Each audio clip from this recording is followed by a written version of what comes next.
Hey everyone, Mark and Joey here on a Monday morning, and in the summer, this means lots of action over the weekend. And of course, in our sport that we have a tremendous amount of passion for, golf, we actually had two events. Another one of these, not majors, but one of these highlight events with the WGC. And so there's an alternate PGA event as well. So two tournaments to follow. The one we were highlighting on, obviously, WGC, all the top players were there. Matter of fact, it felt like a major with the amount of guys that were in the tournament.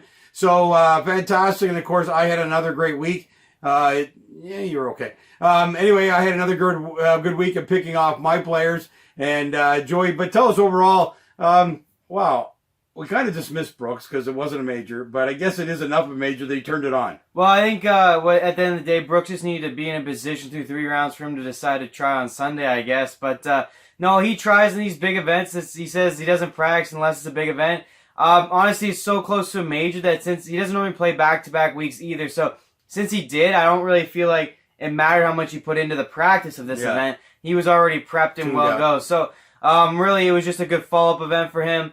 Really embarrassed Rory as far as I'm concerned. Really showed what a true winner is like. Rory and Brooks, we thought it was going to be a huge matchup. It was not. Brooks just ran away with it. Which, by the way, results in another boring week in golf. We can't catch a break here. Every Saturday, it looks like we're going to go. He kind of let Simpson creep back in, but it was never in doubt. No one ever had faced Simpson because Simpson was too far ahead, so we always knew Brooks probably wasn't going to fall back to the number. Simpson ran out of holes to get to that number. Great round by him, though, by the way. By the way, playing fantastic golf. One of the guys who had to switch from the putter way back when and now has really actually made probably a better career than when he used it. But... yeah, I really feel like Brooks showed Rory, like, I'm the man, you're not. It was too easy for Brooks to go out there and win this event. He doesn't even look like he's working hard. No, I really don't. Down the middle, on the green, I really don't know where this this came from. Because, think of a guy who had to go over to Europe. Yeah. Then he had to come over here. His first 2 years weren't that great, and then all of a sudden tear it up. It's amazing where it all came from, and it looks like it's effortless for him, really. And even on the greens, it's effortless. He doesn't have those bad putts. He just hits in the fairway, hits on the greens. But you know what? Here's for some amateurs a unique comment by one of the announcers on Sunday, I think it was, that at the very beginning of the round they said two of the fastest players are in the lead, and Brooks has always said that. I mean, you got to stand by the guy. The guy just says, you know what? It's not that hard. Yeah. Everybody makes it hard by thinking about too much stuff. He says, I get the yardage, I step up, and I hit the ball the yardage. And when he was over in Britain, even though it didn't work out Ireland, even though it didn't work out perfectly for him, he said the caddy just gave me the yardage and told me where to aim, and I just go up and hit it. Well, I think it does. Rory's fast too, and it's something for all golfers. I think they're taking too much time on the PGA Tour for sure. But, you play a lot of rounds of golf that are freaking 5 and 6 hours long because people ahead of you think they're on tour. Right, and look at a lot of this league where, you have Brooks, Webb, Mark Leishman, Fleetwood. I know them all to be pretty fast, and of course, Rory's pretty fast too. Webb can kind of get up and down, but when he's playing good, he's really fast, and his game is, even if he takes a while to read something, he just hops in and hits it eventually. So, fast is good. One thing I think Brooks has really nailed the head on is not looking for perfection. I think that's what he tries to get at about playing fast, is that, and I sort of feel that now that I play golf and professional. I find that too with Bushnells and knowing exact yardages. I think it's hard to hit something 140 when you know it's only 137. And I think by playing fast like Brooks does, his caddy probably just goes 140 and he just goes and hits it. And it doesn't allow him to think about trying to hit the perfect shot. Instead, he's just going to aim at the flag, hit a full shot. If it's the right distance, the right distance. If it's a little long, he'll make the putt. And I think, really what it comes down to is, for him, it's probably distance. Where's the miss, short or long? Picks club base like that, goes and hits it. It's worked out really great for him. And he said he's adapted mostly, obviously, recently in his career, which has probably caused this big run here in all these events. The other thing that I found funny was, they were joking about it yesterday. If you play in front of him, you better wear a helmet because as soon as he sees you hit your ball, he's over swinging his ball and swinging. And literally a couple of them, the guys were like just barely walking and his ball's landing. I love that he's pushing for this. He did it at the Open too with JB Holmes. Kept looking at his watch, walked off greens, walked way ahead of him, which I don't find disrespectful at all. It's a good thing that he's really repping the speed of play in golf because I think it would bring people back out to the course. If you could play in 3.5, 4 hours, and anyways, great win. We always talk about what's good for golf. Him winning is always good for golf. It's going to continue his reign. Probably player of the year again. Hopefully he has a good run in the FEDEX playoffs. Hopefully he can win it. But wow, is it effortless? And honestly, it angers me that it looks so easy for him. But still, you know, what it really comes down to, and we tell everybody all the time, if you're going to work on one thing, you need to putt. And this guy can putt. You know what? He can putt, but it's actually last week he didn't, and that's the only reason he lost. Well, and he even said it's not actually even the best part of his game. The best part of the game is his ball striking. Now, he makes a lot of putts. Well, he makes a lot of putts because he says he putts 18 times around because he hits so many greens. Right. And then he hits so many close. Like, first of all, he tears up the par 5s, which if you ever want to be on the PGA Tour, you hear it all the time, they tear the par 5s. He does that because he's so long, and his short game is pretty good. He's a good, very, very good putter, but I think it looks great because of how good he hits the ball and the fact that he putts so often, he makes so many birdies, and then he eats these par 5s up, and he's always, but the thing is, he makes the short ones, and really, it's become... You mean like Rory missing the 4-footer on 2? And but that's what's come... 3, whatever it's actually an underestimated skill right now, because you look at Rory and DJ, they miss the short ones. Oh my and God. Brooks just simply doesn't miss the short ones. Unbelievable. You know, he makes some 15-footers too, but when you give yourself 18 opportunities, it also helps, but... You know, he's got all the skills. We've seen it for a while now, and he's going to keep going, but I'd love to find out his secret. I mean, he even can't... He tries to tell you. He says it's his attitude. He says it's the way he plays. It's the confidence he walks in. Where did it come from, dude? That's what I got to know. Yeah. But great stuff. You know what? His story is very motivational, hopefully, for a lot of golfers out there, that it was a late bloomer, but a late bloomer. He wasn't straight from college to the PGA. He had to go to Europe. Well, and amazing. And the Challenge Tour, and his dad said he didn't win to the senior year of his college. And he didn't come... Like, I find some of these stories about guys who just make the tour, they spend a couple of years and make up money and they lose the tour. This is a guy, that went through everything and now is dominant on the tour. So that should be more motivation than anything. But anyways, interesting to see. It's like, a great win. So like a lot of celebrities say when they're considered overnight stars. They said, it just took me 30 years to get here. Yeah. Brooks is the same way, right? He wasn't on tour at 22. No. You hear Matt Wolf and those guys that are out there, Rory 21, 22 years old, Rory winning all the time. He didn't even start winning until he's 27. I mean, you know, that shows you that this game is perseverance. This game can turn on a dime, and all of a sudden you find a secret. And with Brooks, the secret is plain and simple, and he says it every week. That's why he's such a boring interview.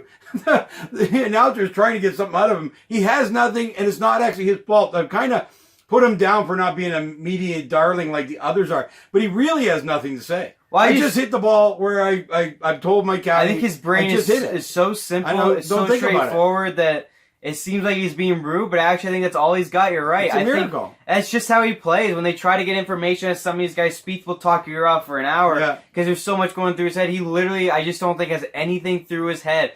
He just hits the ball, and like he said in his interview, he goes, "When you work," and he goes, "What is there to really worry about?" Like he goes, "I just don't get it," and he goes, "That's why I just play freely." And he kind of nails on the head. We try to talk about this, even myself. If it doesn't help, don't do it. And like he's saying, it wouldn't help me to start thinking and play slow, so I just hit, and the result's the result.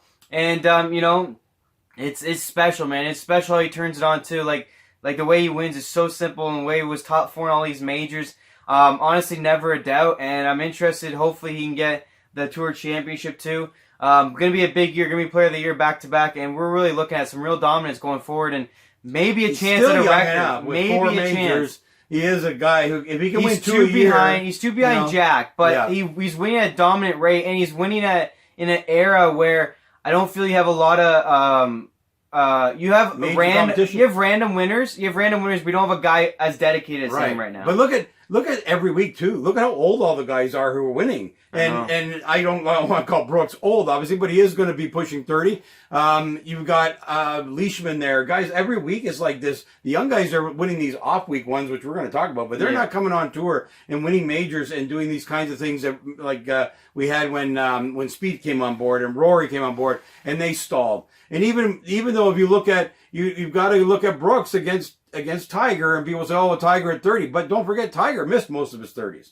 So he doesn't have to be as close to Tiger as you would think normally because he didn't play much in his 30s. Well, and there's that, but also his swing is even though he's jacked and he swings it hard, you might think he could have injuries, but because he actually doesn't use a whole lot of core rotation, it's mostly arms. He has a swing that could probably last him a pretty long time too. So we got a shot at somebody to chase that record. It'll be interesting. I just don't see much competition for him. Obviously, this year though proved it that guys come up and win at any point because a lot of these major winners were not known names. So that's what he's gonna have to deal with going forward. But as far as dedicated players, I feel like he's the most dedicated. He's the most talented. You know, it'll be And can interesting win going almost. forward. He's really close to Tiger, except he hasn't taken up this win every event mindset yet. He did this week. I want to win this event because it's a top event. He goes out and wins it like he could have won it any time. That's what Tiger used to do, right? Like whenever Tiger wanted to win, it was almost like he could go out and win any week. I think Brooks is in that status now that he can literally, wherever he puts his mind to it, win every single week. He's that strong. It's incredible to watch him do it. Rory is showing that he does not have the mental makeup to be the guy. Another Sunday's gone away. Although, if you watch the show on Saturday morning, I predicted 61, 62 by Rory, because that's how he plays. He gets a little behind, and all of a sudden he can put up numbers. So if you went out and bet, the guy lowest round for the day, he didn't hold on for me on Sunday, unfortunately. But I think that you know, he doesn't have that mental makeup. It's an interesting point, though. And he's 30 now. It's like, really wow. the clutch aspect that Brooks has that Yeah. a lot of these guys don't have. And that's why these older guys are winning. These older guys have these free minds, I think, that they're able to close these events and experience. Yeah, but even Woodland and Lowry, I think they just, you know, older guys are kind of more freer mentally. And these young guys are clearly showing that they're having trouble. You know, Rory's really having trouble, I think, you know, living up. I think he's at a point where he's actually dedicated himself, and now he's still not winning. That's kind of... Now, he has 2 wins and 2 big wins at the RBC Canadian Open and the Players. But when it comes to majors, or like he knew this was a head-to-head of him and Brooks, and people were waiting for it, I think he's lost that I think he's put all the work in, and he's still not getting the majors or an event like this, and it's probably looking pretty depressing to him right now that he can't find that edge that he had when he was a kid. Well, look at the stress, right? This is the first round of majors, because he's always a guy they expect to win. Right. Like, look at in Ireland, even the other majors, it's the first round that he plays himself out of action. Even this event, by the way, guys, he was pretty much out of it until the low round on Saturday, so he really only had 1 good round of golf, and this is kind of the golf he started to play. Now, at the Canadian Open, he doubled up, but when you look at that leaderboard, it was a good leaderboard, but it wasn't a great leaderboard. He wasn't in the final pairing with Brooks. You look at the Players, he wasn't in the final pairing there either. He was actually 1 pairing ahead of time. And arguably, they were looking at Fleetwood in that final group as the guy, and Rory went out and won that. So I'm not taking anything away. Obviously, one of the most talented players in the world, but he obviously has a mental block that Brooks does not have. Right. Spieth has a mental block that Brooks doesn't have. Spieth has played some good golf this year, guys, but he has these monster rounds either on Saturday or Sunday and can't close. Fleetwood can't close on Sundays. You know, there's just not many guys that look calm in the moment. Jon Rahm is the same thing. Jon Rahm can outplay anybody, and when he does, he'll go on to win. But when he doesn't, he'll fall back. He won an off-week event. Well, he won two Irish Opens. He has the Farmers at one point. He has another early event. He hasn't won a really late event. Yeah. He hasn't won a WGC. The only actually guy I think that has the mental fortitude to compete with Brooks and needs to get it going just a little bit, but I feel like he's struggled this year with a little bit of injuries, club, and he lost 20 pounds to the flu, is Schauffele. He has won a lot, and when he's been in position, Schauffele has got it done. So can Schauffele stay healthy? Can he... you know, he's only 25, by the way, and Brooks really didn't win his first major until 27. Yeah. Can he go on a Brooks-type run? I think Schauffele is the guy to actually challenge Brooks with a good full year, but he wins a lot. He's clutch in the moment. He, by the way, was second in total aggregate scoring in the majors this year. Yeah. So he's really a guy that However, that was Ricky Fowler 3 years ago when he finished in the top 5. Ricky Fowler doesn't win.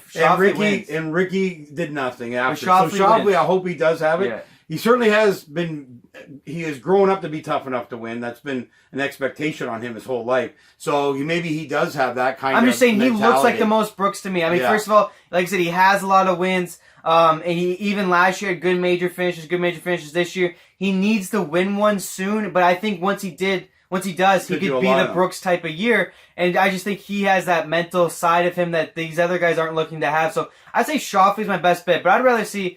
I'd like to see Schauffele win some so that Brooks, you know, you have sort of a rivalry there, as you had Tiger and Phil kind of there, but Brooks obviously keep winning is huge for golf. Maybe, chase down of some sort of record would be great. It's not going to be the win record, but maybe a major record. This is Tiger level at the majors. Tiger level dominance. You know, he's going in right now as the favorite in every single He's not outside the top 5 every major he plays. So, I mean, even this year, he was second win and fourth, and really, lost to Tiger, which was a round of the ages, I think, for Tiger. Yeah. And really, Gary Woodland, I'm going to give Woodland credit. He played, I think, probably the best golf he could play. And Brooks really got some bad beats, even in the Open.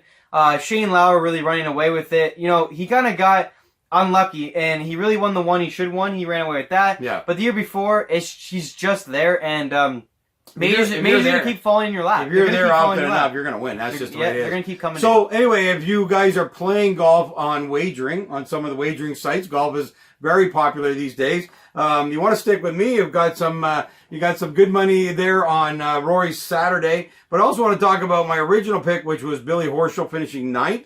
So there's another top 10 off of my selections for you. By the way, if you're wagering, when you wager on Wednesday, which is when I gave you Horschel, you know, you can get great odds.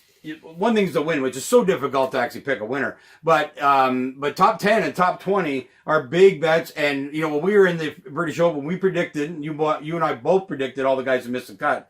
We pretty missed the cut. A lot of money. I also had Fleetwood for second. The cut. Yeah. You know, I had him to win or top 5. So you don't pick the winner all the time. Pick top 10s, pick top 20s on the Wednesday. Let me tell you one thing. If you're on a site that offers cash outs, if you bet him to win through 36 holes, they're in that lead. Like Horschel would have been probably a decent back on your money. He probably could have cashed out early because he was in the lead through 36 holes. And Rory would have been.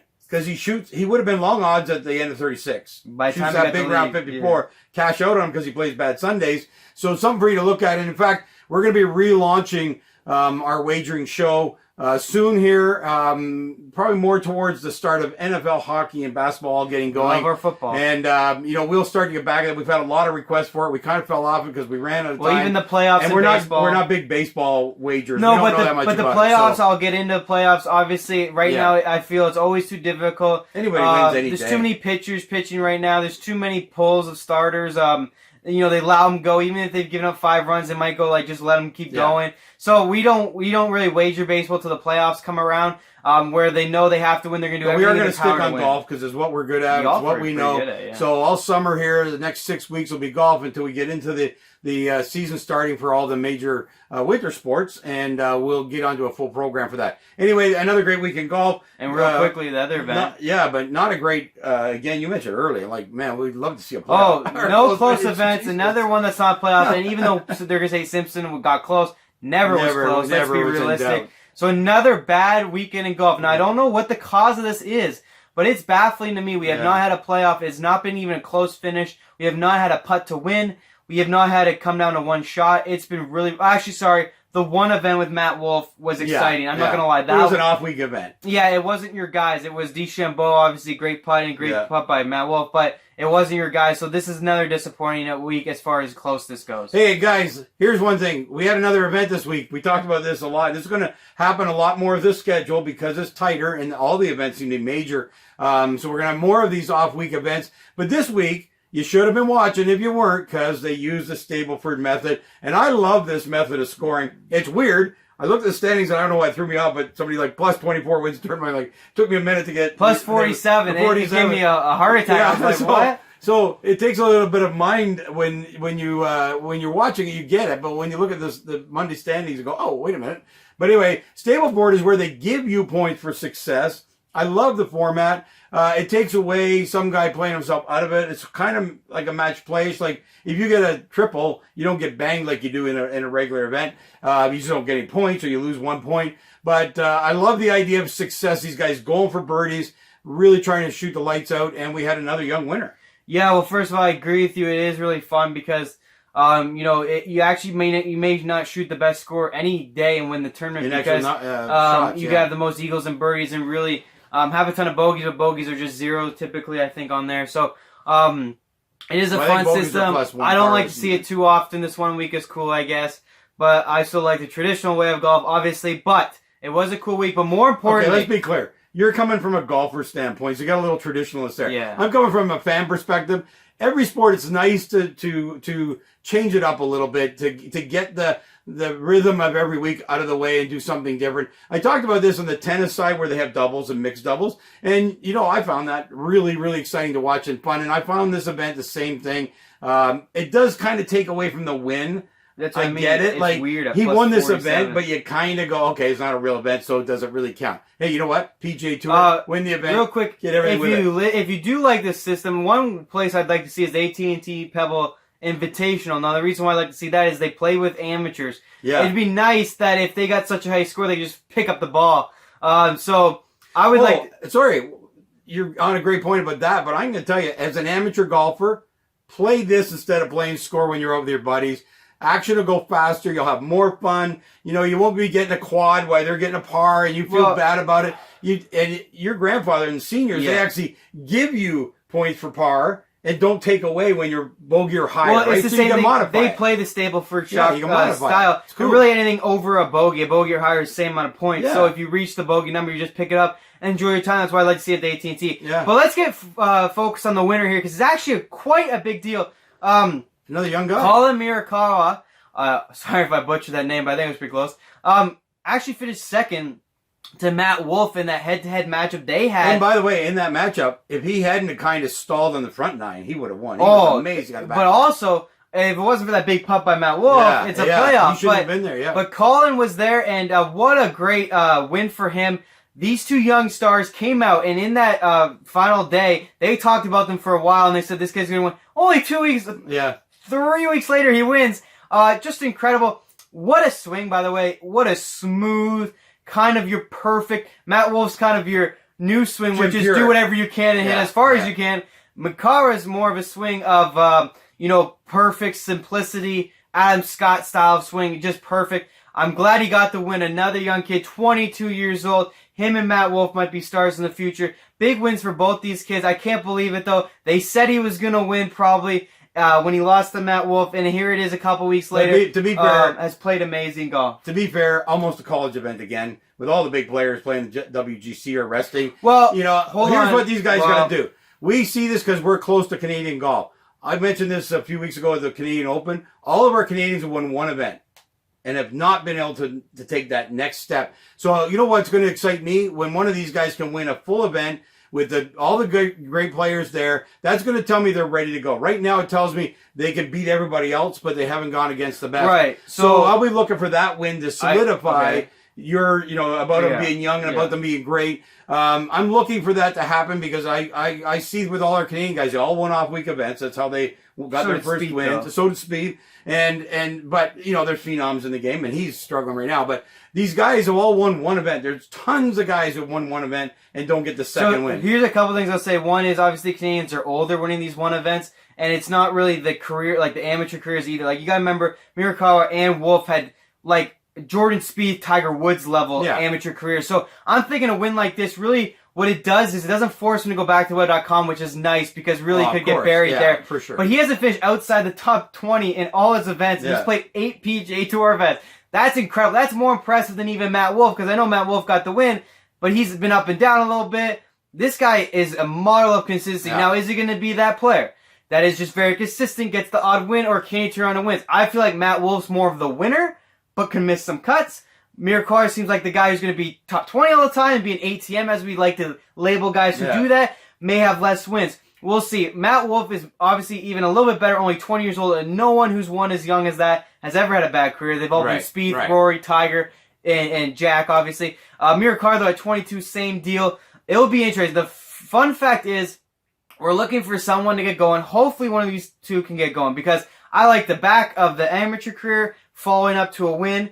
They now don't have to go to the web.com finals, where I feel like that's kind of dejecting for guys at this level. Yeah, they now get to keep their card. But yes, guys, keep the foot on the pedal. This is not a lot for you guys. You guys need to keep going. Don't relax because you look at your bank account every day and go, man, look at the money in there. So here's the good thing about this event. It is obviously less money than $1 million. He only won $500,000, Crimea River. He didn't get the same exemptions, by the way. He doesn't get in the Masters. He doesn't get in it because it's an off-week event. Right. So he has even more motivation than Matt Wolff, who does get all those exemptions. He's actually got to keep going. Yeah. He got his 2 years, but really, didn't get what I'm sure he's looking for at a level of amateur career and now start to pro career he's looking for. So I'm just excited for these two young guys. They seem dedicated. Hopefully they can make a run, and maybe you have a Schauffele, Brooks, these two, maybe a Spieth can get it going. And maybe get a top 10 like that. I think would be very good for golf. They're both very exciting.